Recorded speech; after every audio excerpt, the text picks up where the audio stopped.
جی السلام علیکم اسٹوڈنٹس، جو آج کا ہمارا ٹاپک ہے وہ ہے غذائی اجزاء کا ضیاع۔ جیسا کہ ہم چارے کو محفوظ کر رہے ہیں اور خشک کر کے محفوظ کر رہے ہیں، تو ہم نے یہ دیکھنا ہے کہ جو اس میں موجود غذائی اجزاء ہیں، ہم نے ان کا جو ضیاع ہے اس کو کیسے بچانا ہے، اس کو کم سے کم وہ ہوں اور ہم چارے کو اچھے طریقے سے محفوظ کر سکیں اس کی غذائی اجزاء کا بغیر ضیاع کیے۔ خشک چارہ کرنے کے عمل میں غذائی اجزاء کی ایک خاص مقدار ہمیشہ ضائع ہو جاتی ہے، تاہم موافق جو موسمی حالات ہیں ان میں یہ نقصان کم سے کم ہوتا ہے۔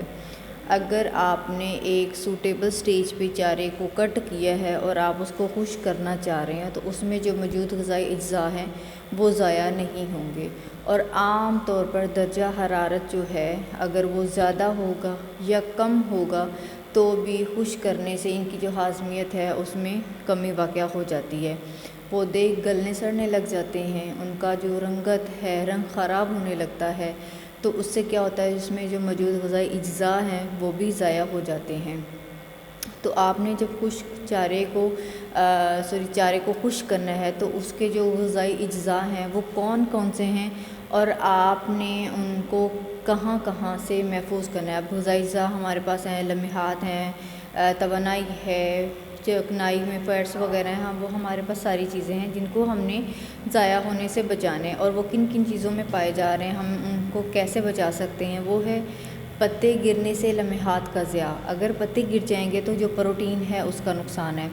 رنگت خراب ہونے سے حیاتین میں کمی، اگر اس کا رنگ خراب ہوگا تو جو وائٹامنز ہیں اسپیشلی وائٹامن اے جو ہے اس کی کمی ہو جائے گی۔ گلنے سڑنے سے جو کاربونیٹس وغیرہ ہیں وہ بھی نقصان ہوگا ان کا، وہ بھی لاس میں جائیں گے۔ سیکنڈ یہ ہے کہ کچھ ہمارے پاس ایسے بھی نیوٹرینٹس ہوتے ہیں جو واٹر سولیبل ہوتے ہیں، یعنی کہ اگر پانی اس پہ گرے گا تو وہ اس میں حل پذیر ہو کر ضائع ہو جائیں گے۔ تو جو آپ نے حل پذیر غذائی اجزاء ہیں جو بارش کے تحلیلی عمل سے ضائع ہو رہے ہیں، آپ نے ان کو کیسے بچانا ہے۔ سب سے پہلے ہمارے پاس ہے پتے گرنا۔ خشک چارے کے پتے اور دیگر باریک حصے گرنے سے غذائی اجزاء میں نہایت کمی جو ہے وہ ہو جاتی ہے، جو کہ انتہائی اہمیت کی حامل ہے۔ آپ نے جب چارے کو خشک کرنا ہے تو اس کے جو پتے ہیں اور باقی جو باریک حصے ہیں وہ گرنے نہیں چاہیے۔ اگر وہ گر گئے تو اٹس مین نیوٹرینٹس کا لاس ہو رہا ہے۔ پھلی دار فصلوں میں اس بات کا خاص طور پر خیال رکھا جاتا ہے، پتوں میں تنے اور دیگر حصوں کی نسبت غذائی اجزاء جو ہیں وہ زیادہ پائے جاتے ہیں۔ اس طرح پتوں کے ضیاع سے چارے کی جو غذائی اہمیت ہے میں بہت زیادہ کمی آ جاتی ہے۔ اگر پتے گر گئے، ٹھیک ہے، چاہے وہ پھلی دار فصل ہے یا غیر پھلی دار فصل ہے، تو اس میں کیا ہے کہ آپ کے پاس جو غذائی اجزاء ہیں ان کی جو کمی ہے وہ واقع ہو جائے گی، اور آپ نے خاص الخاص جب پھلی دار فصلوں میں لیے چارہ خشک کرنا ہے تو اس میں آپ نے پتوں کو گرنے نہیں دینا۔ اس نقصان کو روکنے کے لیے زیادہ جو چارہ ہے اس کو زیادہ خشک نہیں کرنا، اور نہ ہی دن کو گرم موسم میں سے زیادہ پلٹنا یا ذخیرہ کرنے کے لیے اٹھانا چاہیے۔ اگر آپ اس کو زیادہ پلٹ رہے ہیں بار بار، ٹھیک ہے، یا بہت زیادہ گرمی ہے جس میں آپ اس کو خشک کر رہے ہیں، تو اس میں جو غذائی اہمیت کے حامل پتے ہیں جن میں سب سے زیادہ غذائیت پائی جا رہی ہے وہ گر جائیں گے، اور اس طرح نیوٹرینٹس کا لاس ہو جائے گا۔ دین ہے حیاتین کا ضیاع، جو وائٹامنز ہیں۔ خشک کیے جانے کے عمل کے دوران چارے کی سبز رنگت میں عموماً کمی آ جاتی ہے۔ اس سبز رنگت میں ایک مادہ کیروٹین اے ہوتا ہے جو جانوروں کو حیاتین فراہم کرنے کا ایک ذریعہ ہے۔ جو اس کا کلر ہے بیسیکلی اس میں کیا کیروٹین ہے، وائٹامن اے۔ اگر وائٹامن اے اڑ جائے گا تو جانور کو وائٹامن اے کی جو کمی پوری کرنی تھی اس نے اپنے چارے سے وہ کمی پوری نہیں ہوگی۔ اس طرح رنگت خراب ہونے سے خشک چارے میں حیاتین اے مہیا کرنے کی جو صلاحیت آف کورس وہ کم ہو جاتی ہے۔ تو اگر آپ سبز چارے کو زیادہ دیر تک تیز دھوپ میں رکھتے ہو، ٹھیک ہے، یا اس کو زیادہ دیر تک بارش میں رکھتے ہو، ٹھیک ہے، تو بھی اس سے جو وائٹامن اے ہے اس کی کمی ہو جائے گی۔ تو آپ نے اس کو زیادہ تیز دھوپ میں نہیں رکھنا، جو تیز دھوپ ہے وہ حیاتین اے کو کم کر دیتا ہے، لہٰذا چارے کو اپنے کم دھوپ یا سایہ دار جو جگہ ہے اس میں خشک کرنا ہے اور سٹور بھی۔ دین ہے ہمارے پاس گلنا سڑنا۔ چارے کو خشک کرنے کے عمل میں اگر اس میں نمی کی کچھ مقدار رہ جاتی ہے، جو کہ خاص الخاص مونسون یا ٹھنڈے نمدار موسم میں عموماً رہ جاتی ہے، تو یہ نمی کیا کرتی ہے، جو ذخیرہ کیا جانے والا چارہ ہوتا ہے اس میں موجود جتنے بھی ہمارے پاس نشاستہ ادار اور دیگر شوگر کے کانٹینٹس ہوتے ہیں ان کے گلنے سڑنے کا یہ سبب بنتی ہے.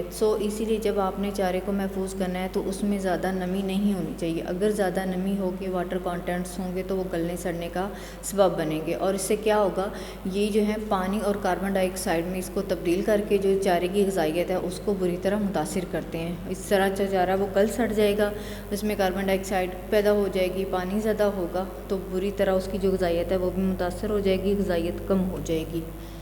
دین ہے ہمارے پاس تحلیلی نقصانات. جو ہمارے پاس نیوٹرینٹس ہیں جو واٹر سولیبل ہیں، اگر وہ پانی کے ساتھ مل کر ضائع ہو جاتے، بہہ جاتے، تو آپ نے ان کو کیسے محفوظ کرنا ہے.